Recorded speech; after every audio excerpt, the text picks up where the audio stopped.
I'll share my screen and we'll talk about one of the things I was going to share before we had the technical difficulties is we're going to get into what the three core pieces to growing your portfolio, growing um, your cash flow, growing your getting to the financial independence faster, and eventually growing your wealth. And what we talk about are there's three pieces to it. One is the cash flow, the other is the continuity and the power of collaborations. So continuity is when you're basically what Warren Buffett said, until you learn to make money while you sleep, you're going to work till you die. And continuity is that where you're able to get paid on the work you did yesterday and the day before and the day before without you having to do more of that work, but you're still getting paid. So the work you do today, you're getting paid tomorrow, the next day, the day you do tomorrow, you're getting paid the next day, the next day. And then eventually you have enough of that going on and you get to a point where you're at what I like to call critical mass. And if you just did nothing else because of the way you set up your continuity, then you have the ability to really just grow your begin to grow your wealth. And that's the other part. And then the last part is kids. And kids doesn't belong. It doesn't start with a C, but the kids, what I talk about when it comes to kids is not like the kids you might be thinking your money. Not your kids, not your people, but I'm talking about the baby's money. So when you're putting the money to work, that money will have babies, kids. And then you want that money to have, this is the only scenario where we want babies having babies, because you want that money to have babies and you want those babies to have babies. Right. And then that's how it just continues to grow. Right. So when you have cash flow, faster you can get the cash flow is the faster you get the independence.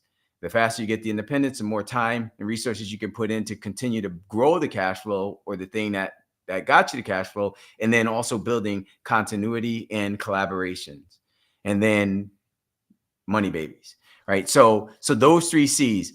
When it comes to that, you have with this process, it's growth and freedom, it's transformation, and it's money mastery.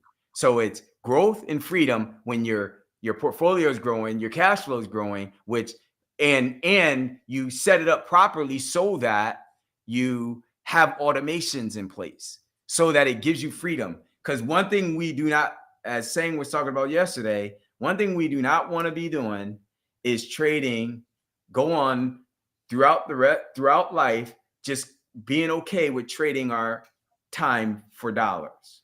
When we're in that cycle and we remain in that cycle, we create a problem that will never give you freedom, right? And so it's important that we have automations in place so that as we begin to grow. In fact, we were just having a conversation, Andrea and Diamond and I, we were having a conversation about how, let me let people in here. We were having a conversation about how when you're doing this stuff, when you're doing Airbnb and when you're or when you're doing any business, not just Airbnb, but any business, you want to do it so that it eventually gets to a point where you're not in the center. Because if you're in the center of it, it's going to create bottlenecks. And the more you want to grow, the more painful it's going to be. You're going to, instead of creating momentum, you're going to create inertia. And so we don't want to do is we don't want to be, the way we avoid that, the way we avoid being in the middle is making sure that there's automations in place, making sure at least even from the beginning, there's some sort of automation in place. And then having a plan for understanding how much time you're putting in now in the beginning compared to what it would look like when you 10x it. So when you 10x the time you might be putting in now, if that time that you have to put in now is also 10x, now that's not good. That's called incremental growth, not exponential growth. Exponential growth is not related incrementally to the amount of time that you're putting in. Your finances are not directly related to the amount of time that you're putting in, right? You want exponential growth. And then, so you got growth and freedom. Then you have transformation. The big part of transformation is getting out of our own way, right? A lot of times we just stay stuck in our old way of thinking, and it's hard for many of us to do that, especially when we have an old way of thinking that it is that's been there for decades. And when there's a new way of thinking that totally challenges the status quo for you. So that part is key. And then the money mastery. Money mastery is also a main pillar of the foundation of what is going to allow you and anyone else to build wealth. If we don't master the money, then we're going to be in situations where we got resources around us, but yet we all stressed out. Or you don't have resources around you and you're all stressed out. Why? Because you didn't plan properly. Or you got resources and you don't know how to use them properly.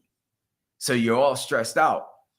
Because when it comes to business, three main reasons, right? The main reason why most people, the number one reason why most businesses fail the first 3 years, 3 to 5 years, is money.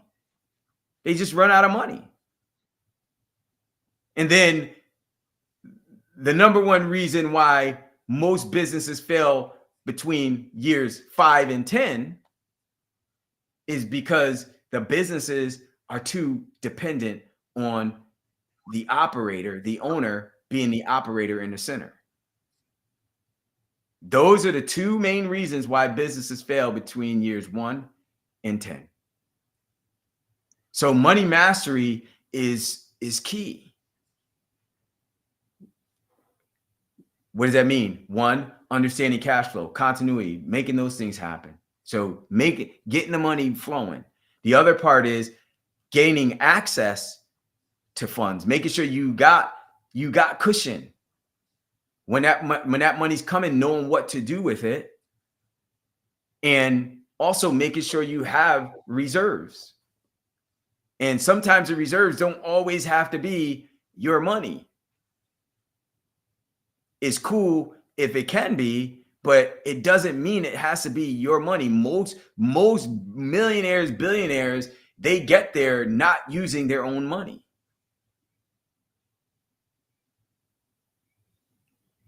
A big part of them getting there is access to other people's money, other resources, and not in a way where you're being irresponsible, but in a way where that money is going to be making a bunch of money and it's a win-win scenario for everyone involved.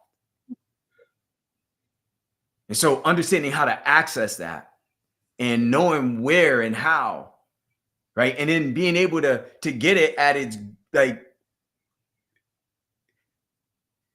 in bunches, like at significant levels. So that's one. Then an entity creation and management and credit growth while that's all happening. So that's a piece. Those are pieces that we focus on when it comes to money mastery. And one of the people that I want to introduce you to today, some of you already know him. He's someone that I've grown a relationship with and have allowed him to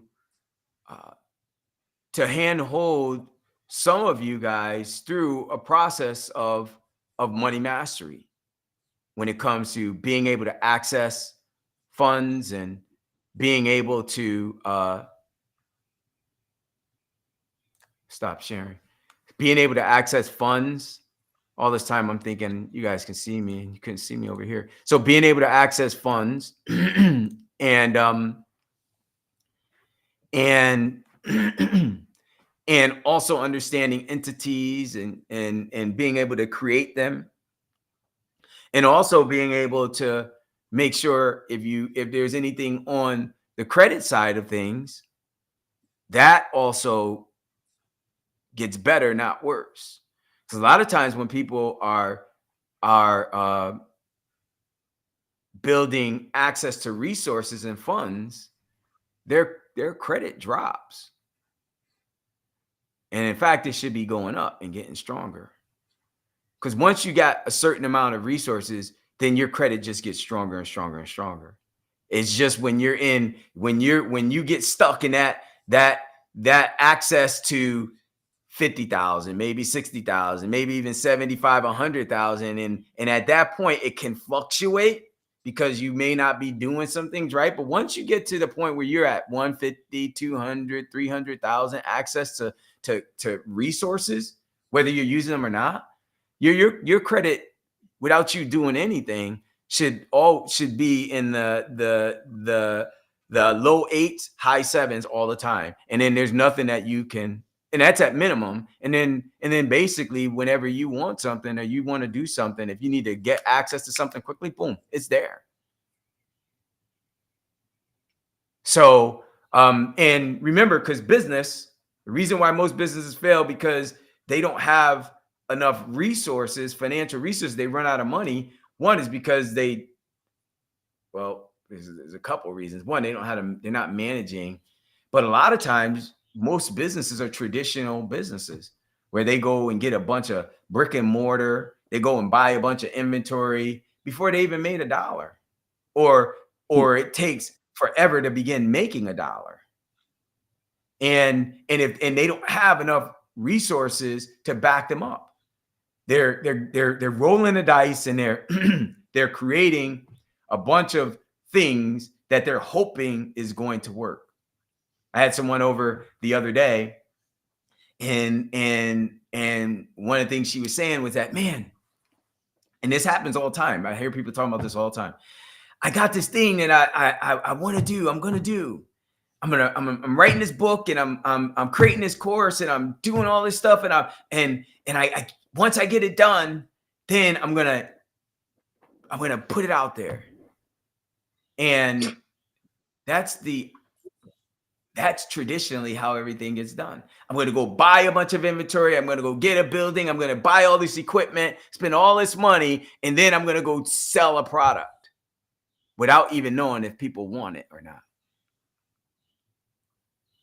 And then when you realize that people don't really want it the way you thought they want it, because people ain't as passionate about that thing that you passionate about, now you trying to figure out how you're gonna pivot, how you're gonna survive, right? So it's not the old theory where build the mousetrap, or if I build it, they will come. No, it's not true. If you know they want it, then you build it, then they'll come. They missed the first part. If you know they want it, then you build it, they will come. If you know they want it and you sell it and build it, they will come. Most traditional businesses don't do it that way. And that's another reason why most fail. So Cesare, are you here? Yeah, I'm here. I think I'm over still on the restream. Let me get back over to the Zoom call. Yeah, let's come over here. That's fine. That's cool. because you guys. Well, if I share my screen, I don't know if you guys can see him. I'll share my screen over here. Cesare, just hold on. Don't do anything yet. I'm gonna Okay. share my screen, and let's see if they can see us on Restream. Can you guys see us on Restream? I mean, not on Restream. Can you see my screen? I just shared my screen. Can you see me talking? Yeah, I see you. You're the bigger picture, and No, I'm talking about the people on Zoom. The people on Zoom. Can you see me? Yeah. Okay. That's what I'm saying. Okay, cool. All I'm right. on Zoom, and I see your restream on Zoom. All right, cool. So what I'm gonna do is I'm gonna have Cesare up, and I want to introduce him because Cesare is like Cesare. Quick question for you. Like Cesare I'm gonna he's in the funding business. Can you hear me? Yeah, I hear you well. All right, great. So quick question for you. Okay. What I just shared with people when it comes to money mastery and accessing funds and business funding and being able to have cushion and like in your experience in growth, in your experience, how important is that? It's beyond important because now you're able to gain access to an acquisition that something like what Jim has that can provide, instant growth for you guys. And now you're able to gain that capital that you can kind of deploy and gain access to those resources. So it's beyond important. And it's beyond important that you guys can, grow at this speed or the rate that he's referring to. Well, it's so interesting that you say that because I mean, just so you guys know, I mean, Cesare, how long have you been doing funding and business and that type of stuff? You want to talk a little bit Around about that? 5 years, 5 years, and Mhm. it has definitely allowed us to maintain because, like you said, most of the time, 2 to 3 years, most businesses you don't even hear from them anymore. So, having access to those resources has been able to carry us along the way, and now we're here year 5, and we're currently building more, um, you know, uh, networking like through Jim, and now it's able to springboard our company a lot more forward. So, what would you say is when like the number of people that you work with in the past? I'm not talking about us. I'm just talking about clients that you've had in the past when it comes to funding. What would you say is the biggest reason for people um, to not be able to get resources? One, if you don't have the liquid capital, the only thing you have to rely on is your personal credit. But starting out having a new branded entity, I mean, if you don't have the cash flow, if you don't have the business credit, the only thing that you have to rely on is your personal credit. And personal credit is definitely a major resource to start to actually get you that seed funding that you need to to grow your business. So Mhm. it's very important. So the personal credit. So you're saying, are you saying personal credit is a reason why most people aren't able to get access? What is that what you're saying, or were you Correct, saying something different? 100%. Yeah, Okay. that's 100% So what I'm saying. So go ahead. no, I'm just saying having the personal credit, if you don't have the other resources to be able to generate that capital for your business to obtain and grow, the only thing you have is your personal credit. The personal credit is a way that you guys can gain access to business funding as a personal guarantor. So coming in having Mm, at least a 700 credit score, that's a major, resource for you to be able to gain that initial capital for you guys to just get started. Because if you don't have any other resources, your personal credit is the main thing that can help you guys gain those resources. mhm. So, and I'm going to open up the questions in a little bit, but there's a couple of things I want to just kind of talk about before that, just to put some things in perspective, because uh,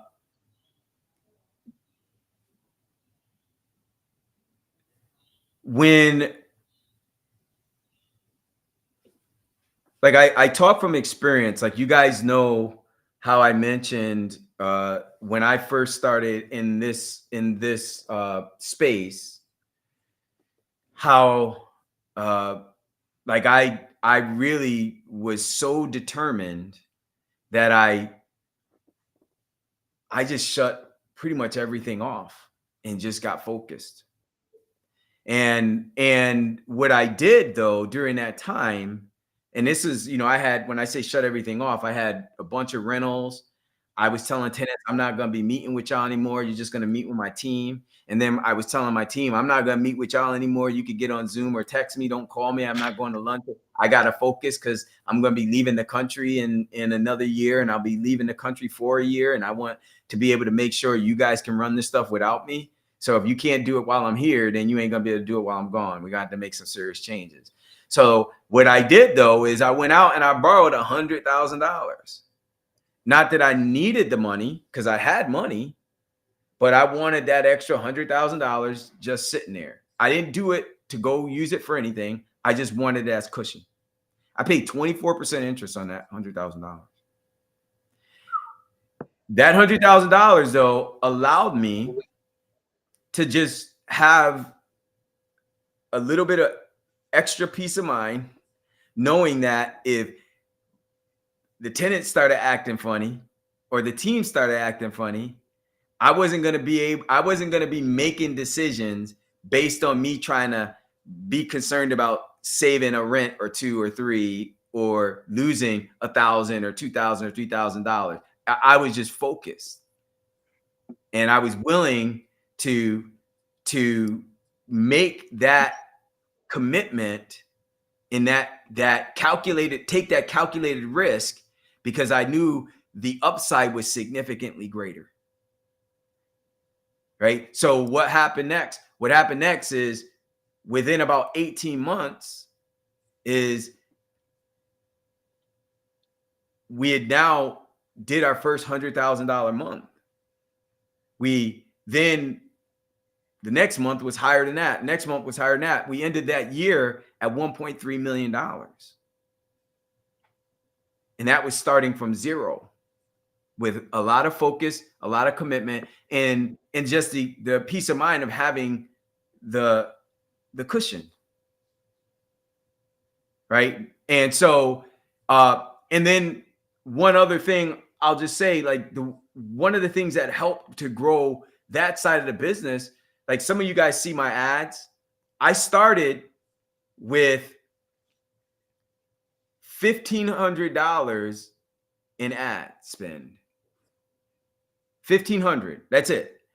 And the $1,500 that I started with ad spend, that money had to make itself back. But if it didn't, like, I had to be okay with that money being gone.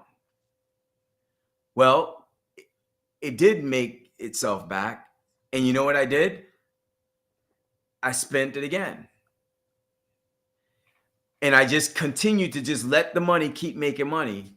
Eventually, within the next 6 to 8 months, I was up to from $1,500 in ad spend to over $20,000 a month. Now, about $10,000 a month in ad spend.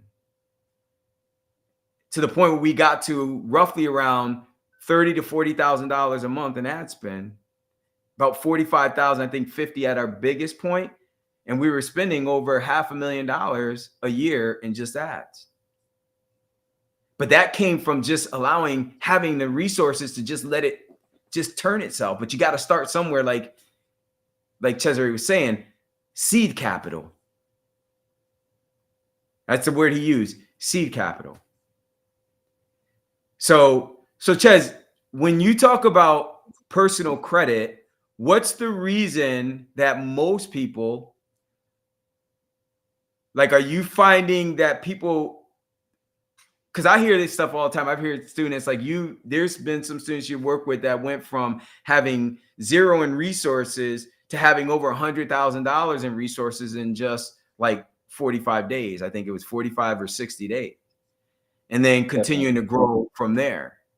Right. And then there's some that actually take longer before they even get their first 5,000 or 10,000. What would you find are the reasons that people could look for and what they can do with their own personal stuff so that they can at least be good stewards over what they already have, their profiles? Most importantly, having the profile in order. There's other factors in the profile that can kind of hinder the process or just really slow the process down. Like you said, some students they'll come in, they'll have the credit score, but we may see that the utilization is pretty high. When we see that, we don't want to go in and asking banks for money, and we're already over the 30% threshold. You know, over the 30% threshold, because they're looking at us like, hey, why do you need money? Credit is a resource for emergency purposes only, really. So if you're over 30%, we're not willing to give you as much money as we could give you, or we could not give you any money at all. So certain factors of the credit report definitely is vital to the process of you getting the resources that you need to get started. So, all right. So, like, I'm gonna act like one of the things I always say to everyone is that I'm not gonna treat people like they they stupid or like they're kids, but I am gonna treat them like they don't know, right? And so when you start talking about utilization, what are you talking about specifically? The utilization mainly on your credit card, which is your revolving account, is what is considered your revolving account, your credit cards.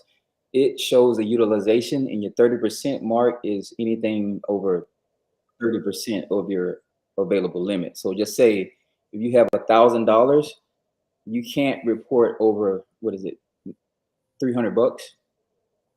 So anything over that 300 bucks mark, you're over the 30% threshold on your revolving account. So that's when banks start to get a little bit hesitant in the lending aspect. So, you definitely have to be mindful of that, because that is real vital to how much you can lend or if you're able to receive anything at all. So, so everybody heard that. So he's saying that when you look at your credit utilization, the banks, what they're looking to see is that your utilization is 30% or less, no more than 30%. Now, what does that mean? That doesn't mean you can't max out your card today. You can max your card out if you need to use it. Like, I love to max out my card because you know why? I get air miles. I get all kinds of air miles and free stuff when I'm maxing my stuff out. Like, I got all these credits. I be buying stuff on, like, all this bunch of stuff I bought for the house, the office, on Amazon. Like, I order stuff for my Airbnbs because I end up with all these credits that I can just use because I'm using, instead of using my own money, I'll use the credit cards and then I'll just pay it down.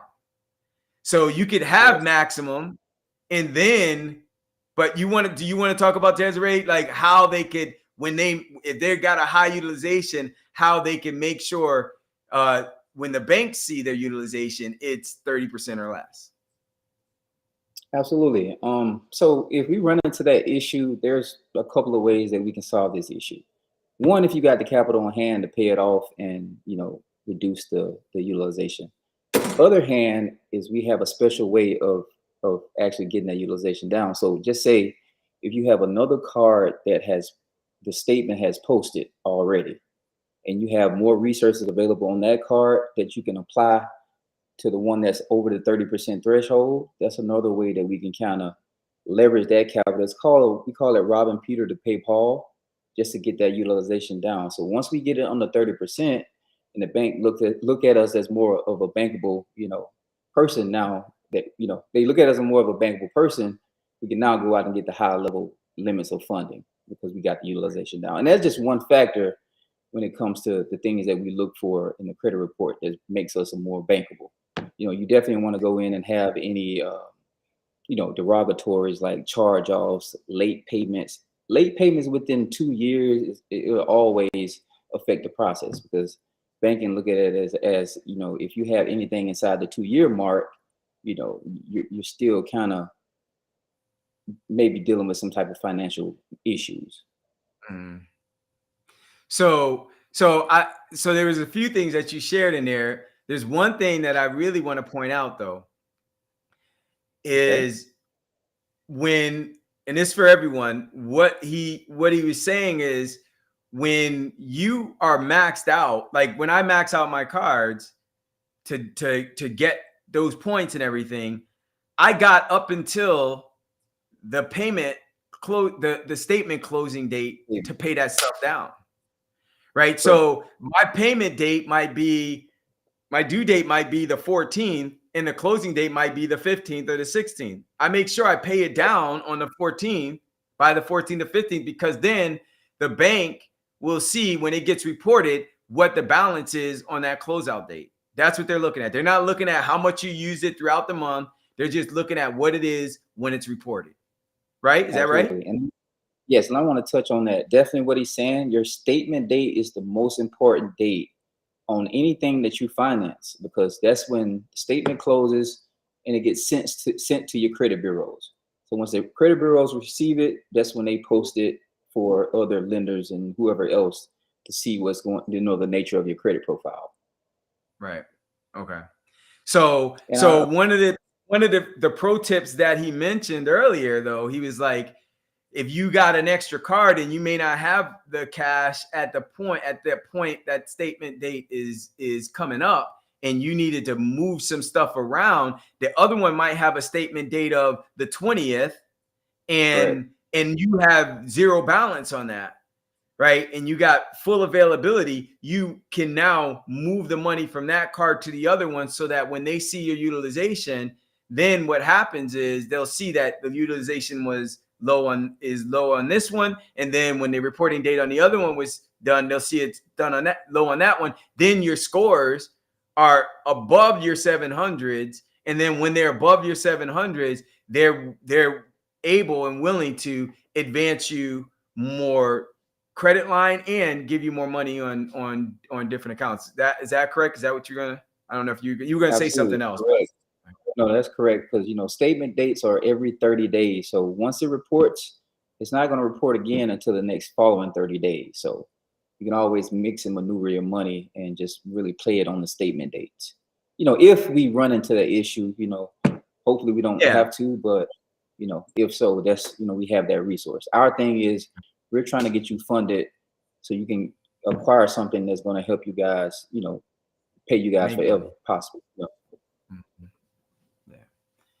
So that's the purpose. Now I'm gonna open it up a little bit for questions, because like one of the things that like as we're looking at funding, I see a lot of, you know, I see a lot of people do a lot of different things. I mean, my background, just so you all know, if you don't already know, like I have a banking background. I was a bank vice president for, well, I was in banking for 11 years.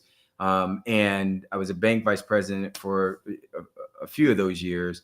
And so I understand the traditional side of things. But I also understand the non-traditional side of things too, because when I first started in real estate, like I started before banking, I had no job, I had no credit, I had no experience, and I didn't look the part, I didn't sound the part, right? But I had a lot of desire and drive, right? And so I took all that and I had to be creative. So I had to understand how to do things non-traditionally to make it work. And so what I learned, though, once I got the traditional banking experience, when you combine the two the right way, it changes the game. So some of the things I know that Cesare's done, he looks at things from a traditional perspective, but then he also looks at it from a non-traditional perspective, the way people would not even necessarily understand how they're able to access resources legally, properly and correctly, but also how to use them so that they're able to gain more. And then you're just in the status of, now anytime a bank looks at you, they're looking at you like you Henry Kissinger or something. Right. And that's why because your credit is always high, your utilization is low, and your availability is always like, you got way more money than you need. And that's what they want. They want banks. This is how I used to look at banks I mean, companies when we were lending millions of dollars. And correct me if I'm wrong, with you, Cesare. Banks want to know that you don't need the money. The more you don't need the 1000. money, the more that they're going to give you, right? Absolutely, definite. And available credits on that comparable credits matters the most. Just say if you had credit cards that you have for that has $20,000 limits on it. Typically, when you're funding on the business side, banks are going to give you 3 times the amount that you would have on your personal side in most cases. Hmm. Hmm. Okay, now he's getting into some stuff. He's starting to talk about the business side of things now. So That's what I what really I'm want to going get to to. do. Yeah, that's what he wants. That's what he really wants to get to. He said, "All right, so what I'm going to do, you're going to be able to get to it because I know people got questions. So I'm going to open up and start allowing people to go ahead and ask some questions. Because let's see, here we go. So for those of you who has a question for Cesare, go ahead and unmute yourself, and you can ask him any questions that you'd like about business funding, business credit, or if you got questions for me. All right. So I think maybe some people might be having some problems unmuting, or they're just waiting for someone else to go. But while y'all waiting, Cesare, you said you wanted to get in some business credit stuff. What is it you specifically when you say you want to get into business credit? I had a question. Can you hear me now? Now I can. I can hear you. Oh, okay. Hey, Sarah. So I posted.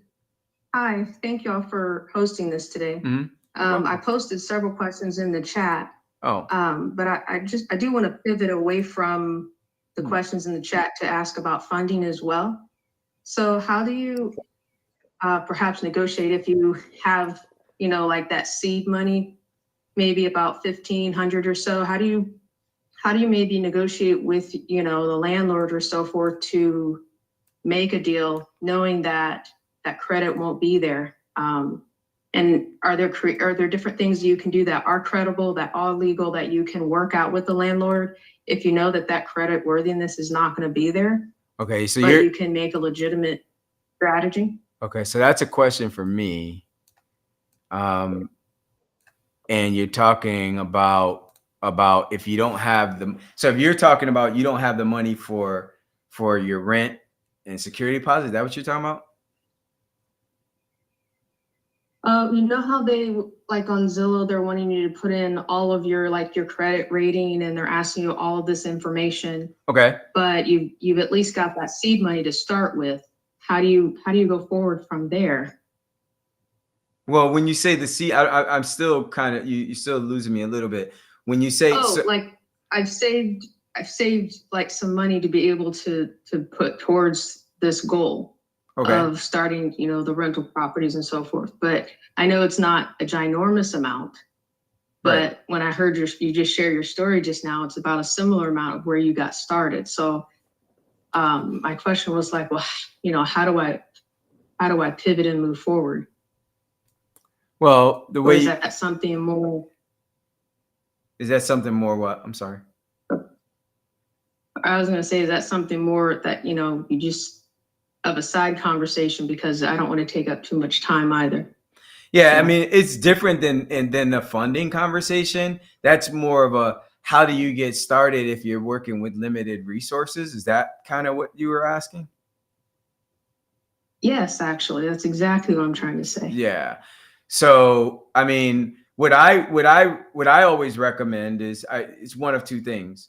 One is, I say, we want to maximize our time and our money. So I don't encourage you to go out and pick up 1 bedrooms and 2 bedroom places. Why? Because if you have the ability to pick up if you have, I don't recommend you go out and pick up 1 and 2 bedroom places if you have the ability to pick up 3 and 4, because the same amount of time that you're going to put into a 1 or 2, you're going to put into a 3 or 4, and you're going to double your revenue. So it's about leveraging our time, getting the most return the greatest return on our time and our money. So, however, if the only thing you can afford from a financial perspective is to pick up a 1 or 2, and it fits formula, it's going to generate you the revenue 2 to 3 times rent, then that's where you start. You start where you're at, because the key is being able to get the cash flow and then reinvest in the cash flow to go get another one. So then you got another one, and then you got more cash flow, and then you get another one. The faster you could do that, then you're able to start really duplicating and multiplying, right? But that's the way I would recommend. Did that answer your question, Sarah? Okay. Yeah, I think so. So the focus is to invest it in a way that allows you to leverage and maximize the best return possible. And focus on mastering and managing that, and then growing. Yeah, and that's everything though. But that's an answer that whether you got money or you got more capital or not, that's the answer to all of that. We always want to make sure we're maximizing the return on everything we're doing. Yeah. But not by trying to hold on to everything. So don't get that part wrong. Like if you think you got to hold on to every dollar and you ain't letting the money circulate, then that's not the right answer. It's just making sure, because when you maximize your return, you get the greatest return on your investment, then you have more to spread around. And when you spread it around, it's going to make you more. But even after you spread it around, there's still enough left over for you to make you smile like this. Right? And that's what we always want to be doing. So that's a great question, Sarah. It's a great question. I don't know if anyone else has a question. Cesare, while we're waiting for other questions,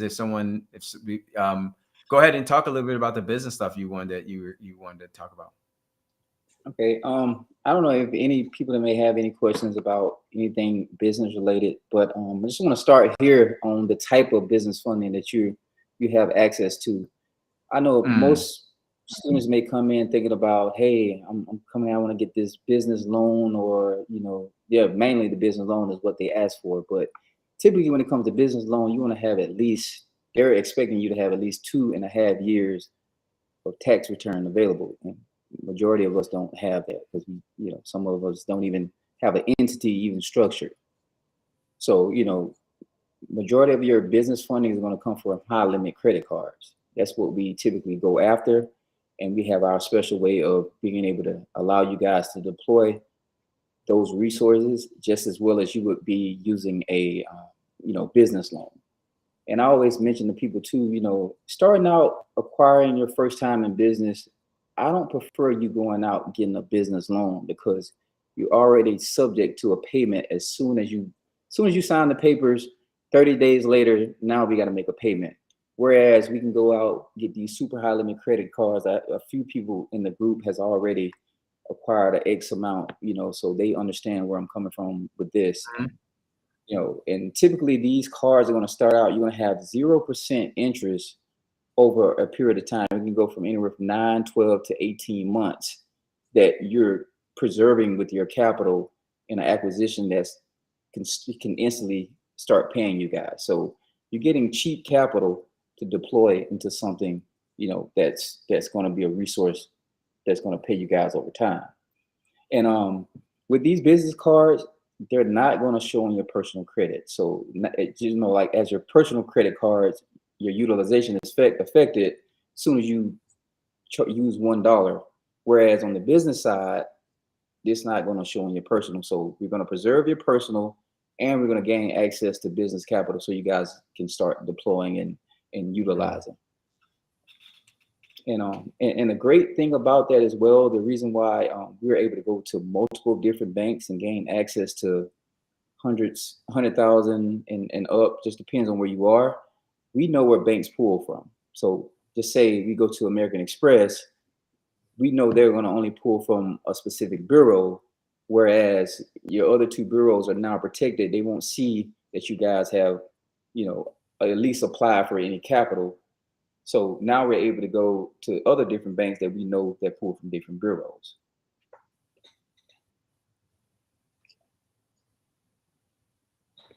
My camera gave me some type of, yeah. So What is it? that's a great thing about business funding. It just it's so unique, and you guys are able to just instantly, as long as you have the credit score to back things up, you're able to get capital the next day. So I have a quick question for you. Okay. When you start talking about business funding, though, because I get people asking me, people used to ask me this all the time. Do I need an LLC or an entity to start and do Airbnb? And my answer is always been no, you don't. Like I didn't start using any entities tied to my Airbnb business until we were like my accountant came to me and was like, Jim, we're gonna be at roughly around 1.2. I think we probably should start doing something, at least from a tax planning perspective. So that's when we started incorporating one of our entities. It had nothing to do with doing it for the purposes of being able to do Airbnb. You don't need an entity to do Airbnb. However, one thing that I also realized even more recently is that the different entities, that the way you set up your entity could also affect how much and how fast you're able to get credit. So I don't know, like Cesare, when it comes to entities, what do you recommend when someone's looking to get an entity so that they can have access to business funding? What do you recommend? I always recommend the C corp. It's just a better foundation when it comes to what banks see as opposed to an LLC. You know, if I'm coming in and I see that you have a C corporation, that means you have more room for growth as opposed to an LLC. So typically banks are going to be a little bit more, willing to lend more when it comes to a C corp as opposed to an LLC. But if you already have the LLC, that's fine as well. We're still able to take you out and get pretty much the same amount of funding as well. But what I do know, having a C corp, and we're only using this as a special purpose entity.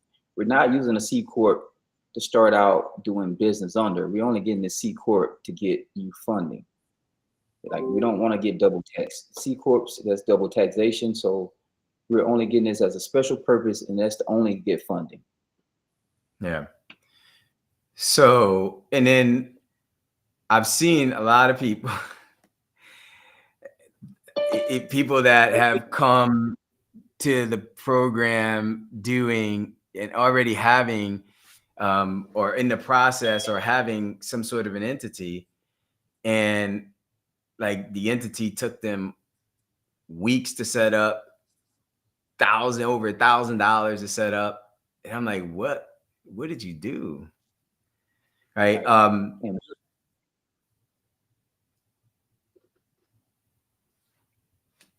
In my experience and the experience that we've had, if you don't already have an entity, then one of the things we do with Money Mastery, just so you guys know, is that we could help you set that up. It's only a few $100, and it takes 48 hours. Correct. Like it's that fast. It's that fast, and then like, so at least you have it. And it doesn't matter if it's an LLC, an S corp, or a C corp. I personally prefer S corps, but that was just based on what my accountant's recommendation was. However, an S corp or a C corp is still a lot different than an LLC when it comes to doing the funding as he was talking about. Correct. So I understand Jim, but they asked him because he's doing business. So that's from a CPA perspective. Oh yeah, there you go. See, go ahead. So there you go, right there. So my accountant recommends, from a business perspective, the S corp because it's an operational entity. But what he's saying is, for funding, the C corp is the best thing because it's really just going to be like a shell corporation. Yeah, eventually, just a special purpose of taking us out to get funding, especially for something that you don't really even need an entity for, but you need an entity to go get the maximum amount of funding, but you don't need an entity to do business. It's just a protection barrier for separation of assets and business, liabilities. It's good. That's good. So if someone comes in with a 720 score, how long would it take them to be able to get access to $25,000 in your experience? Typically it just depends because 720 can be a thin 720 as well. So if you're coming in that 720 is strong, Mm. we can take you out and get 25,000 in a day or so. You're just Now, when you waiting on say what the strong, banks. what is strong? What's strong or thin? What does that mean? 720 with a strong, like you want to have at least 5 reporting open accounts, whether it's credit cards, installments, whether it's credit cards or installment. Credit history matters a lot. It's a difference You between mean a like person has you mean like a car loan or a mortgage and a like something where install. and or a credit card. So anywhere where you borrowed money before, you want Correct. if you got like at least now, do they actually have to be open or could you have five and out of those five or you had like 7 or 8 and out of the 7 or 8 only 2 or 3 are open, the other ones you paid off and they're closed. With that, is that still considered strong or not? That's still considered strong because you have the history that they see. Okay. As Yeah. long as the score is good and we have a reasonable amount of history, then that 25,000 should be super easy, in which Easy. we've Okay. done before. So All right. Cool. Sarah, you have a question? Yeah, you almost answered it when you were saying it was a shell corporation, because my initial question is if so an entity that you create, you're using it for a specific purpose, or Yeah. in this case, it was for funding. Mm-hmm. So as we're looking at those entities, are you able to advise, you were sharing that you can help us, put together an entity in, not in a very short period of time, but are you able to help us by looking at and sharing with us what the long-term option is so we can kind of see that strategy long-term alongside you? Because I think you have more of an equal view being in it for so many years, both of you.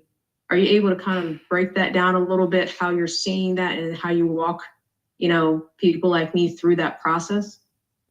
absolutely.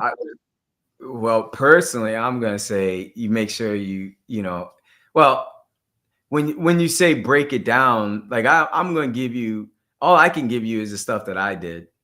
Like I'm not gonna tell you your attorney might tell you something different. Your accountant might, and I always say this is what I did, this is how I do it. But talk to your accountant, talk to your attorney, right? Because you still like the only thing I teach people is what worked for me. That's the only thing I can really teach. And I can, and if it wasn't something that worked for me, I might know of another strategy because I have colleagues that have done it. But unless I've actually done it, like I'm going to tell you, like I haven't done this, but I know this person has done this or this, that. And but but regardless if I've done it or not, I'm always going to tell you, make sure you talk to your accountant or your attorney if you're going to be making big decisions like business decisions. So like for instance, we had a couple of our Wealth-B&B students who got enrolled, and before they did anything with Airbnb, they never had any Airbnb, and they had property, but it was property that they weren't able to really do much with.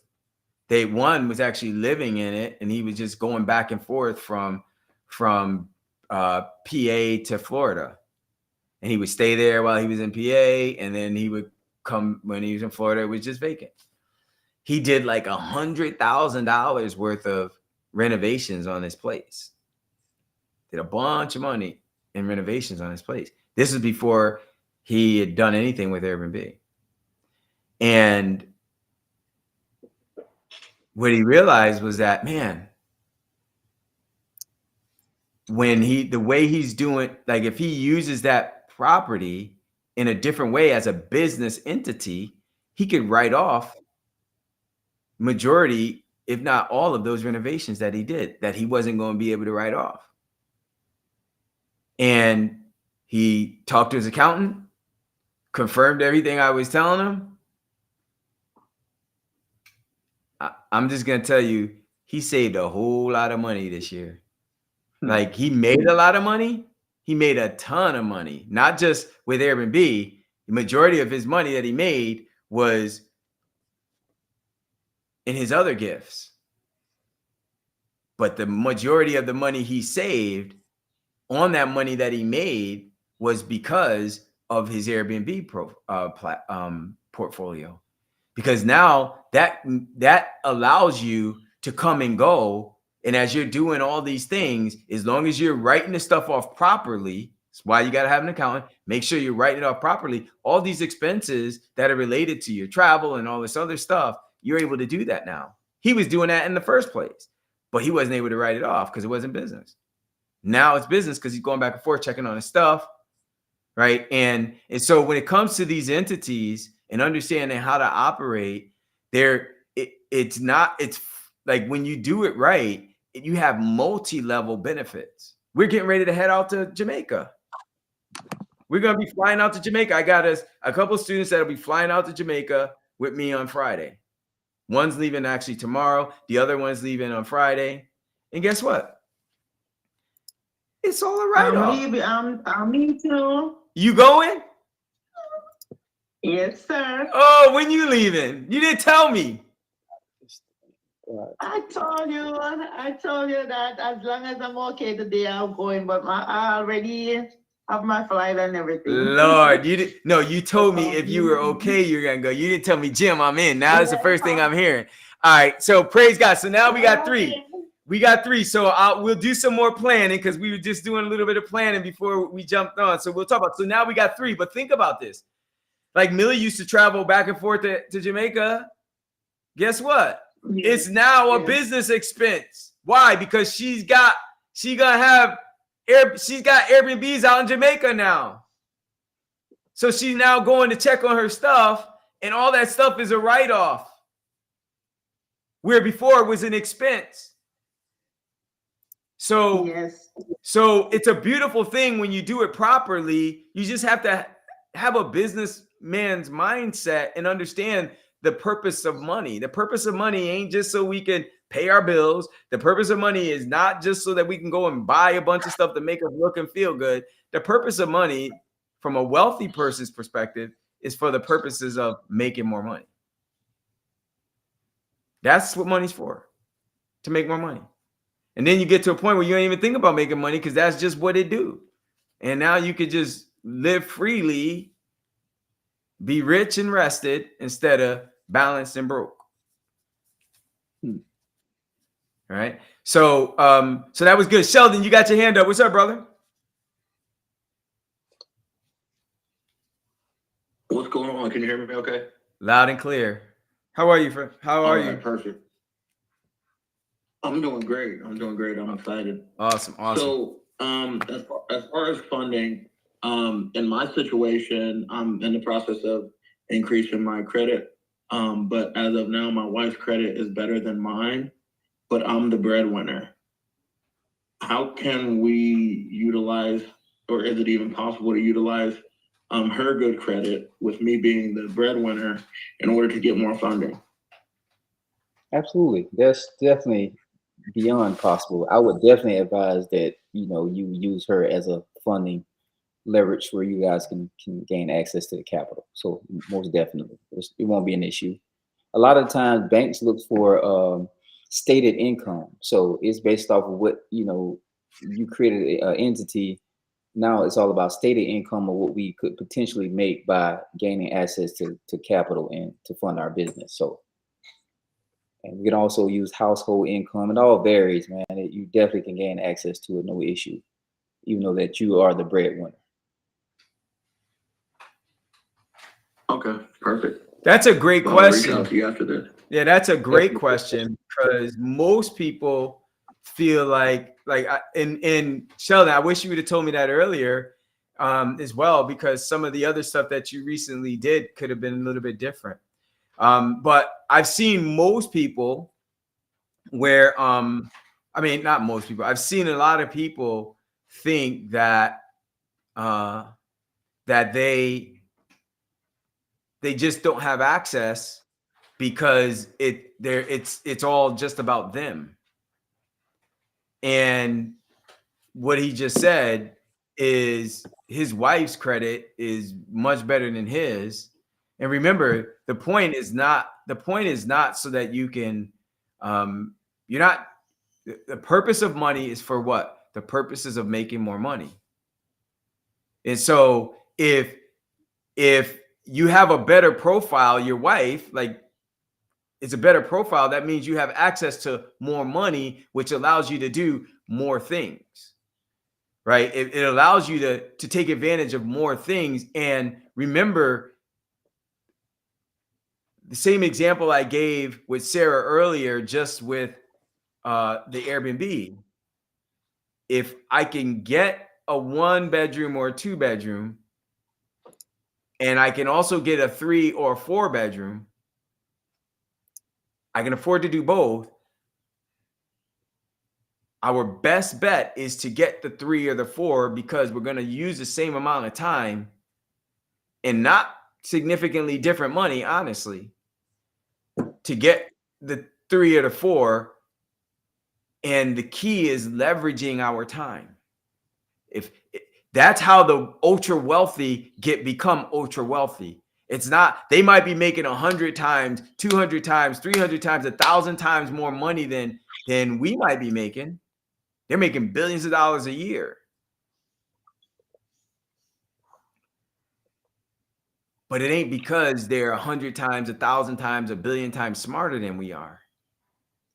It's because they got so much momentum on their money that's making money that it's like now it's just a whole nother world where it, like, they couldn't stop it if they wanted it to.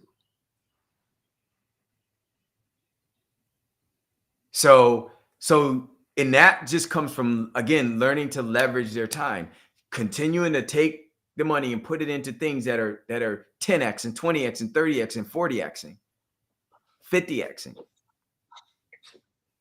And then the money that it's the babies that it's having, it puts those babies into some more stuff that's doing the same stuff without them having to do any more work. Seed capital. Seed capital creates freedom, independence, and then it also allows you to begin building continuity and create greater collaborations, strategic collaborations with people who know what they're doing and who also have an asset that you necessarily don't have, but in a win-win, you have something that will also benefit them. And then when those two things come together, everyone benefits, but not incrementally. Like, I don't look to do any strategic collaborations that's just an incremental benefit. It's just extra work. If there can't be exponential benefits on both sides, it's just more work. Like, I don't need more work. I don't need to just make a few extra bucks. I'm not looking to do any of that.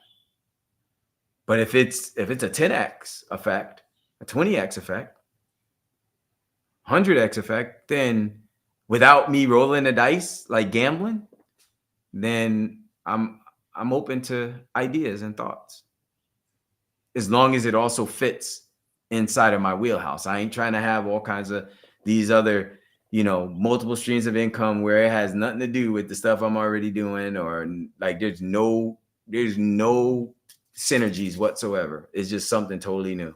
Like, I'm not really into that either right now. Not to say I won't ever be, but I definitely am not now. And because at some point there's only so much money you can invest in your thing, and sometimes now it's like, okay, well, we got to do something else, put it somewhere else, or maybe now you're providing seed capital where you're funding, you become like a funder yourself.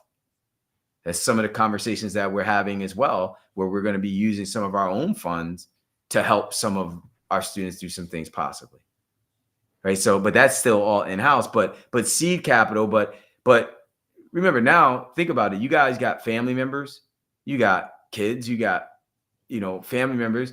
And when you got, now I'm not talking about when you, like, if they lose that money, like it's gonna be a big problem if they lose it? Like that, we ain't talking about that kind of money. We talking about if they lose it, all right, well, it's just gone. Like it ain't gonna affect me. It's gonna affect them way more. It's gonna affect me if they lose it. Like that's where you want to be when you start doing that kind of stuff. Right. So, and then when you're doing that, then you just need to make sure you understand how to do it properly so that you're still protecting yourself. Right. You're still being a good steward over the assets that he's giving you, the gifts that he's giving you, but you want to do it so that everybody's still being responsible. You want them to be responsible too. So somebody has iPad on there. I don't know who that is that has a iPad. They got their hand raised. We got a couple more questions and then we'll wrap up. It says iPad hand raised. There we go. Who is that? It's me, Diana. I'm having a lot of problems. I know y'all just Diana, does this have something to do? Hold on. I'm sorry. I can't hear you. Are you there? Yes, I am. All right, go ahead. Go ahead. This has nothing to do with what you're discussing. Oh. I had problems logging in and all that. I just don't know exactly what is going on. Yeah. So Diana, Audible, I saw that. Yeah, Yes. I saw the message. Taina says she's been communicating with you, so I'm gonna let her continue to handle that, or we'll handle it after we're done with this. Okay. Thank you so much. All right, you're welcome. Any other questions regarding funding or anything that you may have as relates to this process of growth, freedom, transformation, money mastery? Any questions? I just have one more. You were sharing earlier to pay your bills earlier so the bank would see your specific progress and improvement. So who said that? Let's say that you are Sarah. Sarah, I think you put some words in my mouth. Oh, this is Who's that? No, the guest said it. Oh, you said it? Okay. You want to pay it ahead of time. Is that what you said, Cesare? I didn't recall him saying it, but maybe I missed it. Or at least it don't matter. You wanted to present, that you were making progress with your credit scores. So you were paying the bills, ahead of time before I think the statement closed. But my question was, as a business, once you do get funding, you're still utilizing that same principle where you're just wanting to stay ahead with your bills, or does that also change and adjust? Because you were saying you have better access to capital once you become a business. So it sounds like there's some different mindsets that you have to kind of adopt and that are different, or maybe just expanded from personal credit, of how you would go about managing that. Does that sound about right? Yeah, so the only thing that you should be concerned about is the statement date. That's the most important date. I don't care about the due date. The only thing that matters is the statement date, because that's what gets reported to the credit bureaus. Once things get reported to the credit bureaus, that gets reported on your credit file. So don't worry about anything. Just focus on the statement date, because that's when it gets reported. So, and Sarah, the only reason why I kind of cut you off is kind of my military background. So like my military background, like I wasn't trying to be rude, but one of the things that we and for those of y'all who are former military as well, there's a thing that we call on-the-spot corrections. And the on-the-spot corrections that we make, if you leave things hanging out there too long, sometimes it becomes like it's harder to correct. So I cut you off because one of the things you mentioned when you said pay your bills early, there's a lot of other people who are listening, and that's not something that we said. Now I know what you meant, because you did clean it up a little bit. You said to make sure you pay by the due date. I think you said the statement date or the due date. You kind of clean that up. And then Cesare, he actually solidified and just said and reiterated, it ain't about the due date, it's about the closing date. Right? So make sure you understand what he's talking about, because that's what they're looking at when I say that's what they're looking at, they're not even looking at the closing date. Like the credit bureaus, what they're doing is they're looking at when the credit agencies, meaning like your credit card company or your loan company, when they report it. So when they report it, they're going to report the progress or your situation, your snapshot. They're going to look at your snapshot based on the statement closing date, the statement date, right? So that statement date is the snapshot that they take. They're not looking at the whole month. They're not looking at, did you pay it down 3 or 4 or 5 times during? They're looking at the statement date and what the balance is on that date. That's the only thing that gets reported. And that's the only thing, because and the reason I'm saying that is because if you get too focused on all that other stuff that doesn't even have anything to do with anything, then you're actually now doing extra work. Right? If nothing else, by at least thinking about something that has nothing to do with the end result that you're looking to accomplish. Yeah, that was helpful. I was trying to get clear on what he was saying. So thank you both. Yeah, you're welcome. Great question, though. Karen, and if you guys are done, and if you, well, I don't know, Sheldon, I don't know if your hand is still raised. I don't know if you still had another question or. Go ahead, Karen, while we're waiting for Sheldon. I can't hear you, Karen. I see your mouth moving, Karen, but I can't hear you. It doesn't look like you're on mute either. Just nothing's coming out. Yeah, you're not on mute, but nothing's coming out. I'm going to mute you. And now let me see if we can unmute you. How about that? Try again.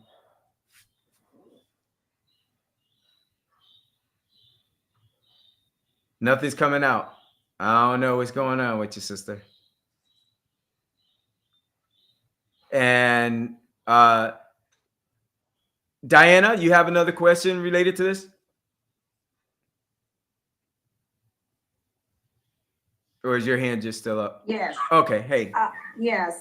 I just want to get some understanding because I always pay my bill, my credit cards, like 5 days before the due date. So I should not be doing that. I should be looking at the statement date to pay it.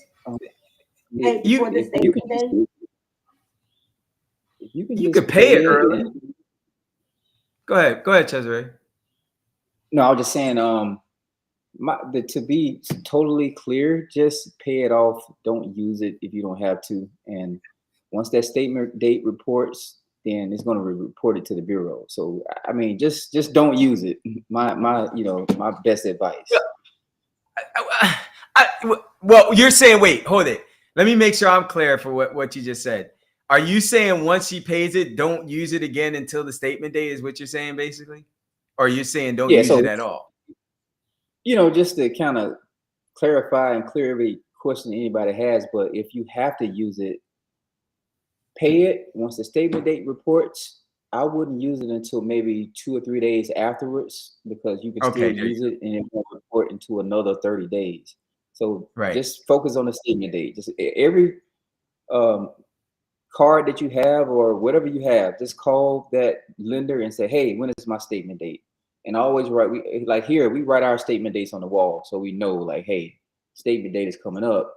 And, that's going to avoid interest, not just from you getting funded. You don't want to be subject to interest either. Because when that balance reports, you subject to whatever interest rate that's on that particular account. So to save money in your pocket. Purchase something that you paid off within that 30-day period. Is that correct? No. If you purchase something, pay it off before the end of the statement date. Correct. That's what I'm saying, before the end of the Yeah, because you might purchase something today and your statement date may be Friday. Pay it off. Correct. Before Friday. Before Friday. Because what's going to get reported is the balance that's on that card on your statement date. That's what's going to get reported, not when you bought it it's going to get reported what your balance is on the statement date when it was reported. If you paid it off by the statement date, then they're going to report that it's 0 on your card. But if you pay it off in 30 days, you ain't going to get charged interest, but you're going to have high utilization. Or I don't know, depends. Like if it's $1,000 thing and you got a $10,000 card, that's only a 10% interest. You're good. It's no big deal. Correct. You're 10%. I mean, not 10% interest. It's 10% utilization. Right. So you want your utilization to be under 30% is what he said. Correct. And the lower, the better. Okay. The lower, the better. But under 30%. And you want to focus on what you want to focus on is making sure it's paid, like just making sure you understand, like you said, your statement dates. If you paid off early, you can pay it off early. Like Cher was saying, is it okay if I pay? She was saying, well, I would just pay my stuff off early. Should I just focus on the statement date? And I was saying, I said, well, like the statement date is the main focus, but if you pay it off early, cool. Like you paid off early, just don't use it again until the end of the statement date or a few days after the statement date, because now it's guaranteed to only be reported based on that snapshot of what the balance was on the statement date. Correct. And I'm very familiar with why you asked that question. I know a lot of people who ask that question because they went down the YouTube rabbit hole of, hey, if I pay my cards early, I get a credit boost. But that's never happened. Like that's not going to determine anything. That's a great point. Yeah. Janelle, you have a question? Great question, Diana. Good afternoon. Yes, just a quick one. Once you get a client ready to receive funding, is it a certain amount that you're going for? Do you go for as much as you can? Do you wait X amount of days to go for a second round of funding? I was just curious. So it just depends on the how strong your personal credit score is. To say we always advise you to come in with at least, they say 680, but I prefer more at the 700 level. I can take you to multiple banks. We'll get the funding that you need. So just say you have a 700 credit score, you're definitely going to have access to at least 25,000 to get started in the program. But if you need more, we just have to find other ways to source it. Well, it's not even, and it's not even necessarily about getting started in the program. It's about being able to have access to resources, because again, it's about growth, right? So it's more about like, okay. And it's also not just about growth, it's also about cushion, right? So from a cushion perspective, remember what we talked about. What I recommend, this is what I always recommend. If you need 25, and you have the ability to get 50, get 50. If you need 10 and you have the ability to get 75, get 75. It's not like they're going to be charging you money if you ain't using it. But remember, I didn't even use the $100,000 that I borrowed. It was just my peace of mind so that I could focus. Because I know when it comes to business, nothing is going to be perfect. I didn't know that I was going to hit $1.3 million in 2 years, but guess what? I sure was determined.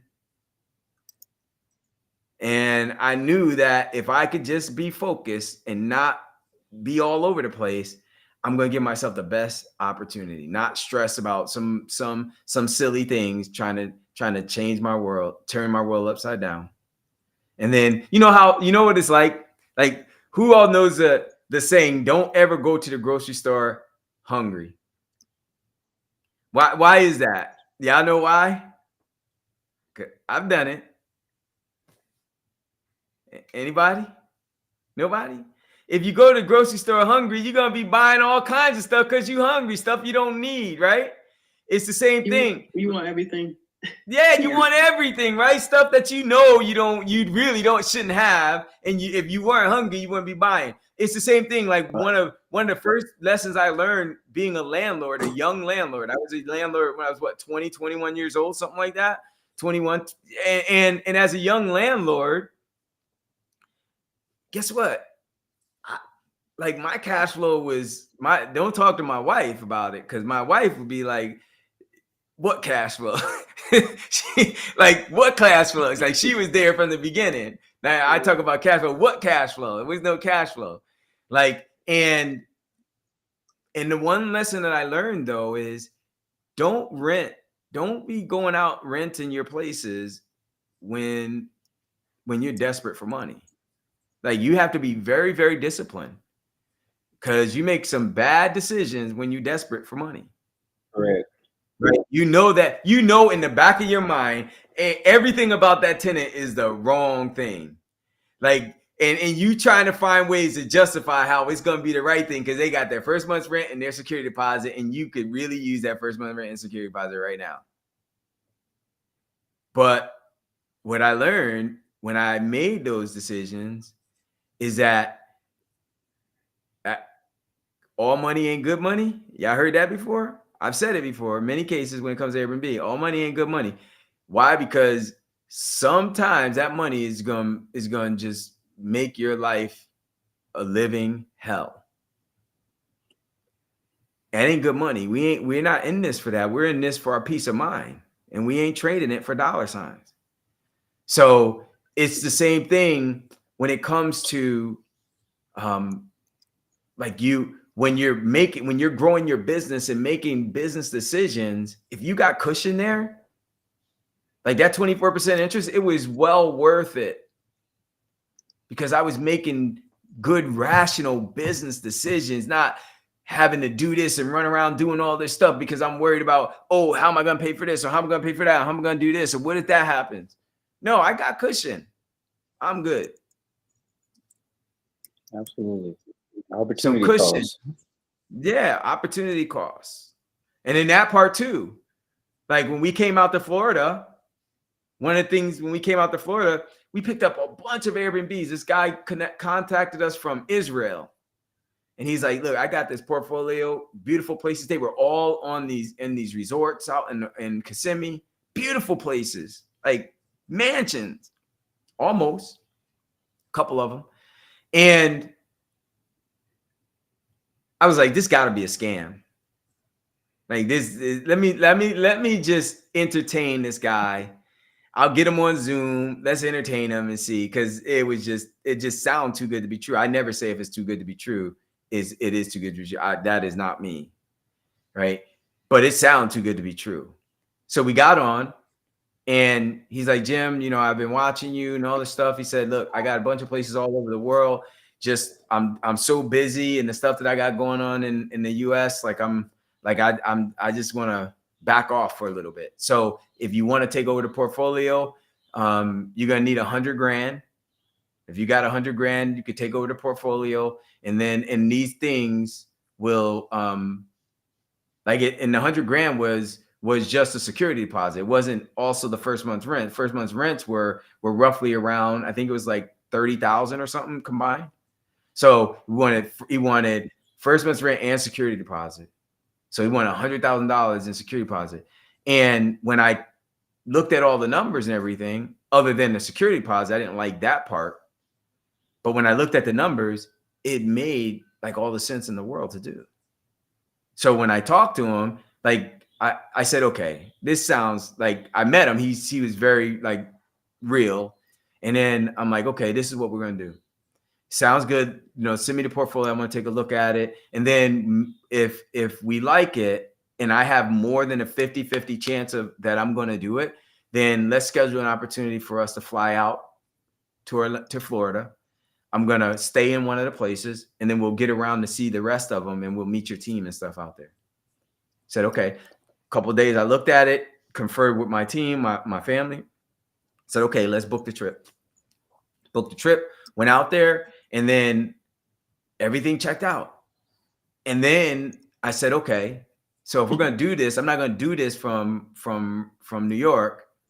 I was on my way at the time to Puerto Rico, but I said what I'll do is I'll take a pit stop.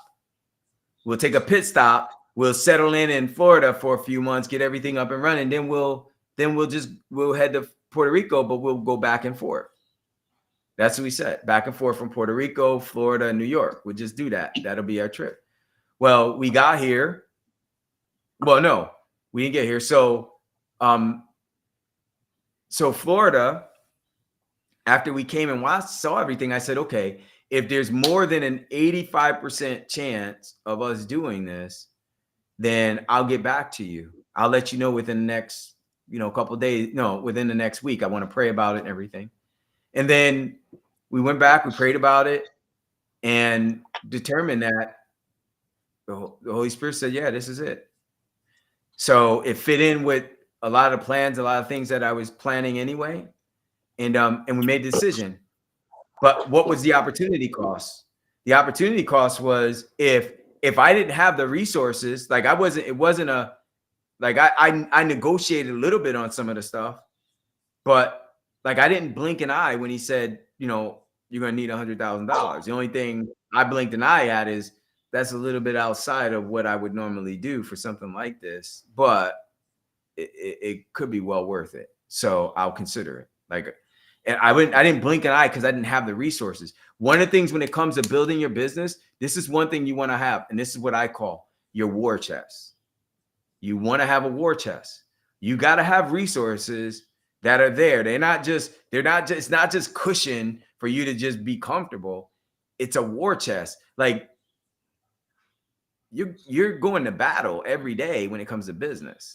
There are going to be things that pop up that you got to handle. There are going to be opportunity costs that happen where it's like, man, this guy's losing his, or he wants to give up this Airbnb. This thing is he just don't know what he's doing. Or we got this other thing over here. This thing's going to kill it, but I ain't got no money to take advantage of it.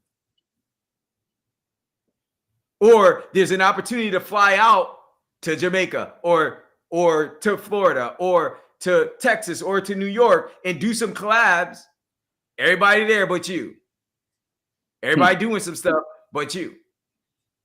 So you want to have your war chest so that when it's time to take advantage of some things. If you decide if they rear themselves, but when.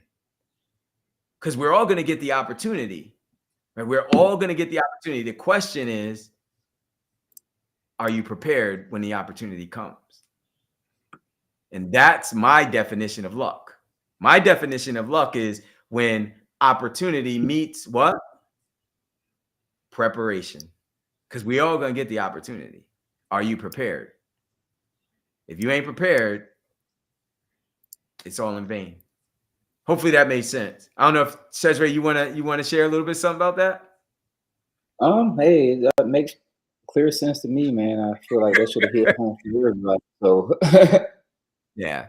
definitely having the resources on hand is definitely, because I've ran into multiple opportunities just by having capital on hand. It's just small little things like,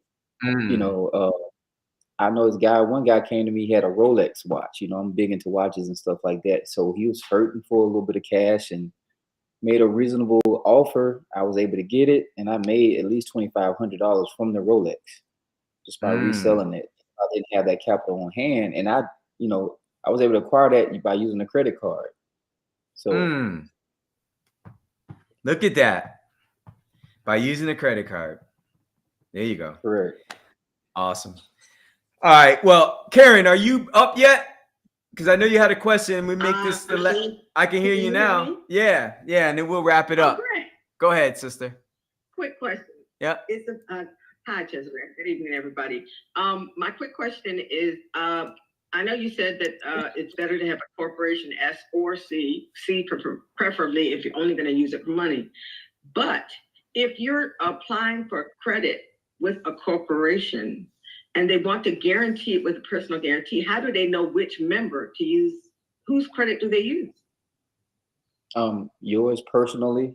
It's always going to look at yours personally. and it's going to determine what that entity could potentially receive. And other factors plays when it comes to the entity is like your what type of industry you're in. If you're into real estate, transportation, etc., that's going to determine the amount that they're willing to extend. But just as far as that entity receiving, it's solely based off of your personal credit, and that's what they're looking at. That's that entity. Go ahead. I'm sorry. Oh, I was just saying, if you have more than one person that owns the entity, how do they choose who would be the personal credit that they use? It depends on the amount of ownership that they have. Anything over 25%, they're gonna have to pull their credit as well. So you got to make sure they're under that threshold, so they won't be subject to a credit pool as well. Because if one person has great credit and the other doesn't, it's going to be denied. So they actually might be looking at everyone who owns the entity's credit if they own over 25%. 1,000%, and it's definitely both has to be good, because one is different from the other one. It could affect, one could affect the other for sure.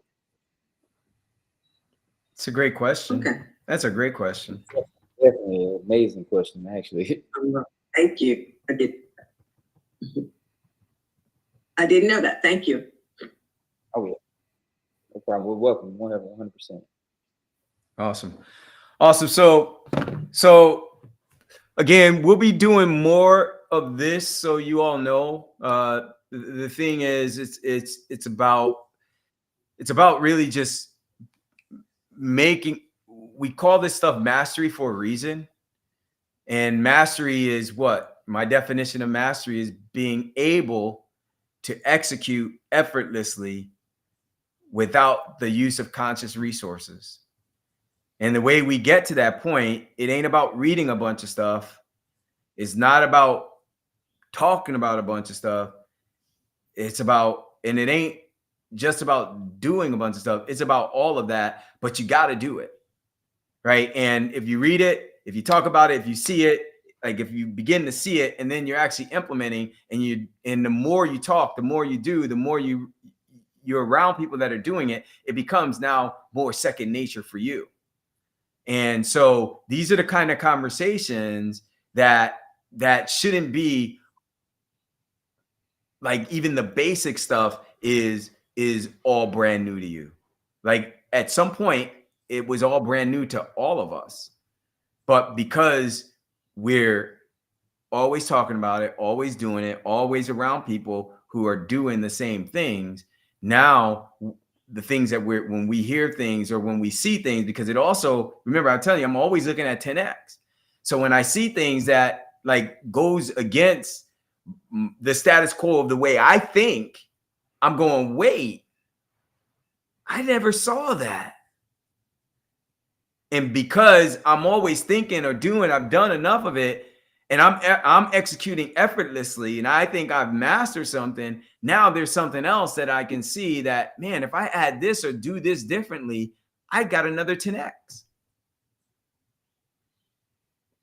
Without me 10Xing my time, or without me even 10Xing my money, but I got a 10X result.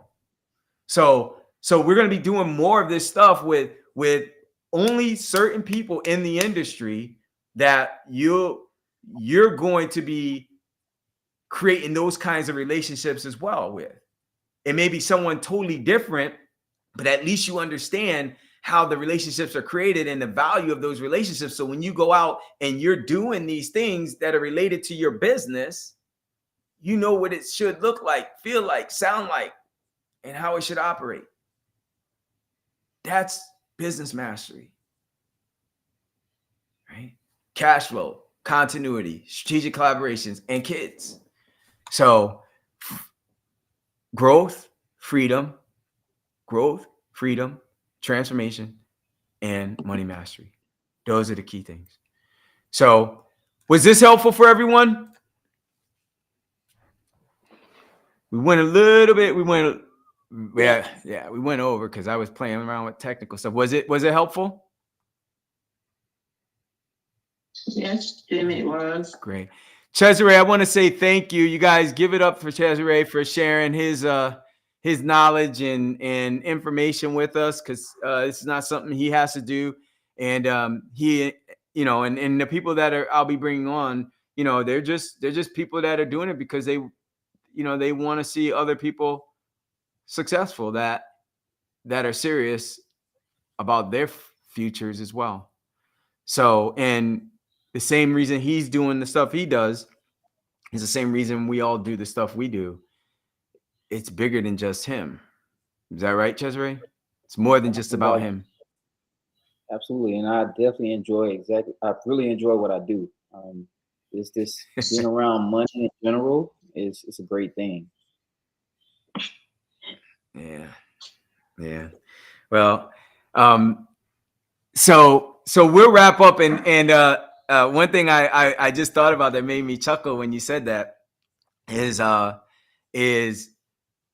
it's so cool when we get to hang out on the yachts and we're flying around and doing different things and we're having some of these conversations in that atmosphere, because the stuff doesn't change. Like when we're on the yachts and we're hanging out together, we're flying around, we're having a lot of it's the same conversations, but now we're just having it in the sun. We're just having it over some food. We're just having it in the water. Like it's not just something we do. It's just who we are, right? It becomes part of your DNA. That's what that's what mastery is all about. It becomes part of your DNA.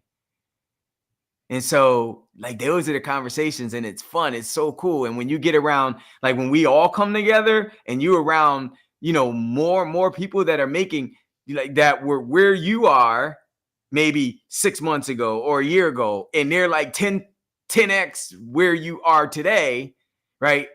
And you get to hang out, and some of them are 10x, 20x.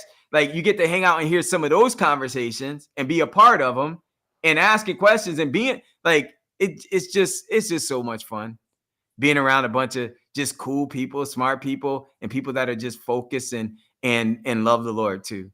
That part. So